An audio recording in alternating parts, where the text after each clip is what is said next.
C'est parce que les députés ont la lourde responsabilité de voter les lois et d'évaluer l'action du gouvernement que le Conseil national de concertation et de coopération des ruraux a jugé opportun de venir à la rencontre de la Commission du développement rural de l'Assemblée nationale.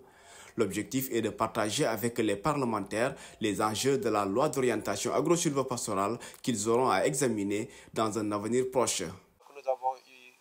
à travailler avec la Commission de développement rural qui a eu l'amabilité de voir avec son président de l'Assemblée nationale. Ils nous ont invités de venir partager l'enjeu de cette loi, sur quoi elle est fondée, depuis quand, pendant ces 20 ans, en quoi était son bilan, mais la perspective particulièrement sur quoi on devrait se concentrer sur sa révision et quels sont les points d'attention sur quoi nous sommes en train d'attirer l'attention des parlementaires. Une démarche participative souhaitée par le ministère de l'Agriculture pour arriver à un large consensus. Cela émane effectivement de la tutelle du ministère de l'Agriculture qui a reçu effectivement, il faut arriver à une loi consensuelle qui doit être une loi sénégalaise plutôt qu'une loi qui a été préfabriquée par des techniciens. Ce qui nous a amené à cette démarche inclusive qui a eu à nous amener à partir dans les 14 régions à avoir des thèmes d'approfondissement, à venir discuter avec l'Assemblée nationale, à continuer dans le cadre de ce processus. 20 ans depuis l'adoption de la toute première loi d'orientation agro-silvopastorale, son évaluation s'impose naturellement et cela passe forcément par une compréhension approfondie de ceux-là qui doivent légiférer. Il s'agit dans le cadre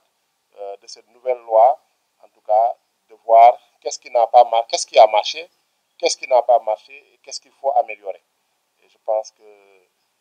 le CNCR et le ministère de l'Agriculture, de la souveraineté alimentaire et de l'élevage sont à pied d'œuvre parce que plusieurs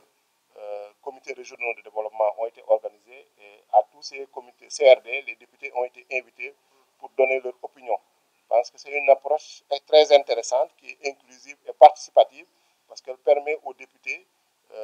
d'avoir en tout cas une très bonne connaissance du processus d'élaboration de cette nouvelle loi d'orientation agro-silvopastorale et halieutique avant qu'elle soit soumise à l'Assemblée nationale. Les députés ont été ainsi sensibilisés sur les avantages de cette loi qui va permettre le développement et la modernisation des espaces ruraux, faire en sorte que l'agriculture familiale soit pleinement reconnue comme un métier, entre autres enjeux que les députés devraient comprendre avant la tenue du Conseil d'orientation agro-silvopastorale autour du président de la République au mois de mars.